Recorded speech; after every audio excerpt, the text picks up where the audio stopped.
Hi friends, welcome to Tutors Funny channel. இன்னைக்கு நம்ம சேனல்ல நாங்க பார்க்க போற விஷயம் என்னன்னா After Effects பயன்படுத்தி எப்படி VFX நம்ம செய்யறதுன்னு சொல்லி தான் பார்க்க போறோம். இப்போ பாருங்க நான் VFX பயன்படுத்தி செஞ்ச ஒரு வீடியோ தான் இது.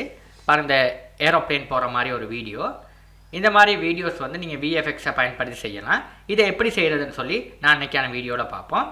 இன்னைக்கு நம்ம வீடியோக்கு போறதுக்கு முன்னுக்கு நம்ம சேனலை சப்ஸ்கிரைப் பண்ணாத நண்பர்கள் யாரும் இருந்தால் கீழே உள்ள ரெட் கலர் சப்ஸ்கிரைப் பட்டன் அழுத்தி நம்ம சேனலை சப்ஸ்கிரைப் பண்ணிக்கொள்ளுங்க. இன்றைக்கி வாங்க வீடியோக்குள்ளே போகலாம். நான் ஆஃப்டர் எஃபெக்ட்ஸ் ஓப்பன் பண்ணிட்டேங்க. நான் யூஸ் பண்ணுற ஆஃப்டர் எஃபெக்ட்ஸ் வெர்ஷன் வந்து CS6. நீங்கள் லேட்டஸ்ட் வெர்ஷன் நீங்கள் பாவிச்சுக்கொள்ளலாம். பாவிச்சு இந்த விஷயத்தை செஞ்சுக்கலாம் பாருங்கள். இப்போ ஃபர்ஸ்ட் என்ன பண்ண போகிறேன்னா, இப்போ நான் செஞ்ச அந்த வீடியோவை வந்து நான் டவுன்லோட் பண்ண இதில் தான். இதில் உங்களுக்கு ஃப்ரீயாக அந்த பேக்ரவுண்ட் உங்களுக்கு வந்து கிடைக்கும். இதில் இப்போ நீங்கள் இதில் போய்ட்டு இது வந்து ஃப்ரீ வெப்சைட்டுங்க. இதில் போய்ட்டு நீ வீடியோஸ்னு சொல்லி செலக்ட் பண்ணிவிட்டு இதில் சர்ச்சில் போய்ட்டு நான் வந்து ஃபஸ்ட்டு வந்து செலக்ட் பண்ணேன் வந்து க்ரீன் ஸ்க்ரீன்னு சொல்லி டைப் பண்ணேன். டைப் பண்ணிவிட்டு இதில் சர்ச் பண்ணுற நேரம் எனக்கு இந்த மாதிரி க்ரீன் ஸ்க்ரீன், ரைட்? இந்த க்ரீன் ஸ்க்ரீனை தான் எடுக்கணும், ரைட்? இப்போ பார்த்தீங்கன்னா இந்த இப்படி ஒரு ஏரோப்ளேன் இருக்குது. இந்த ஏரோப்ளேன் தான் நான் யூஸ் பண்ணது.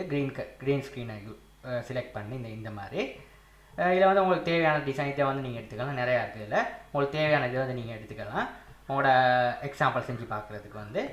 அடுத்தது வந்து நான் எடுத்தது வந்து ஸ்கை பேக்ரவுண்ட் ஒன்று. இப்போ ஸ்கைன்னு நான் அடிச்சுட்டு என்டர் பண்ணானே ஸ்கை பேக்ரவுண்ட் வருது. இதில் அதிலே உங்களுக்கு தேவையான பேக்ரவுண்ட் ஒன்று எடுத்துக்கலாம், ரைட்? இப்போ நான் வந்து இந்த பேக்ரவுண்டை தான் நான் எடுத்தேன், ஸ்கை பேக்ரவுண்டை வந்து. இது ரெண்டையும் நீங்கள் வந்து வீடியோவை வந்து டவுன்லோட் பண்ணிக்கிறணும், ரைட்? டவுன்லோட் பண்ணுறதுக்கு இது கிளிக் பண்ணிங்கன்னா உங்களுக்கு வந்து அதுக்கான லிங்க்குக்கு போகும். இதில் பார்த்தீங்கன்னா உங்களுக்கு ஃப்ரீ, ரைட்? இதில் வந்து நீங்கள் ஃப்ரீ டவுன்லோடுறதை கிளிக் பண்ணிங்கன்னா உங்களுக்கு டவுன்லோட் ஆகும், ரைட்? லைசன்ஸ் எல்லாமே ஃப்ரீ உங்களுக்கு, ரைட்? இப்போ நான் என்ன பண்ண போகிறேன்னா, இப்போ இதில் வந்து நீங்கள் உங்களோட ஆஃப்டர் எஃபெக்ட்ஸ் ஓப்பன் பண்ணிவிட்டு ரைட் கிளிக் பண்ணி இதில் போய்ட்டு நான் வந்து என்ன பண்ணேன்னா இம்போர்ட் ஃபைல்ஸ். இதில் நான் வந்து இம்போர்ட் பண்ணுறேன். நான் டவுன்லோட் பண்ண ரெண்டையும் இதை நான் டவுன்லோட் பண்ணது இந்த ஃப்ளைட், ரைட்? இந்த ஃப்ளைட்டு நான் எடுக்கிறேன். இந்த ஃப்ளைட் எடுத்துகிட்டு அடுத்தது மற்றதை எடுக்க போகிறேன். ரைட் கிளிக் இம்போர்ட் பண்ணி மற்றதையும் எடுத்துக்கிறேன். என்ற ஸ்கை பேக்ரவுண்ட். இப்போ ஸ்கை வந்து நான் எடுத்தது வந்து இது இந்த ஸ்கை, ரைட்? ரெண்டு எடுத்தாச்சு. இப்போ நான் என்ன பண்ண போகிறேன்னா இந்த ஒர்க் ஸ்பேஸ்க்கு நான் வந்து இதை பேஸ்ட் பண்ண போகிறேன், ரைட்? இந்த ஒர்க் ஸ்பேஸ்க்கு நான் பேஸ்ட் பண்ண போகிறேன். இதை இந்த ஒர்க் ஸ்பேஸ் இப்போ நான் இதை எடுத்து கீழே வந்து எடுக்கிறேன், கொடுக்குறேன், ரைட்? அதுக்கு கீழே எந்த பேக்ரவுண்ட், ரைட்? ஃப்ளைட் வந்து பேக்ரவுண்டுக்கு மேலே தான் இருக்கும். இதுதான் பேக்ரவுண்ட், ரைட்? இது பேக்ரவுண்டுக்கு மேலே, ரைட்? இப்போ நான் என்ன பண்ண போகிறேன்னா இந்த க்ரீன் ஸ்க்ரீனை நான் ரிமூவ் பண்ணுறேன், ரைட்? ரிமூவ் பண்ணுறதுக்கு வந்து நமக்கு ஏஎஸ்ஆர் ரிமூவ் பண்ணுறதுக்கு இஃபெக்ட்ஸில் போய்ட்டு கீன்னு சொல்லி ஒரு ஆப்ஷன் இருக்குது. இதில் போய்ட்டு நீங்கள் கீழே இதை செலக்ட் பண்ணுங்கள், ரைட்? லீனியர் கலர் கீயையும் செலக்ட் பண்ணலாம். இதை செலக்ட் பண்ணால் நல்லா ப்ரொஃபஷனலாக கட் பண்ணியிருக்கும் பாருங்கள். பண்ணிவிட்டு ஸ்க்ரீன் கலர்னு ஒன்று இருக்குது. இந்த இதை கிளிக் பண்ணிவிட்டு இதை கொடுத்தீங்கன்னா உங்களுக்கு அந்த ஸ்க்ரீன் வந்து கணக்காக அந்த மாதிரி கட் ஆகிருக்கும். பார்த்தீங்கன்னா உங்களுக்கு அழகாக கட் ஆகிருக்கும். இப்போ நீங்கள் ப்ளே பண்ணி பாருங்கள்.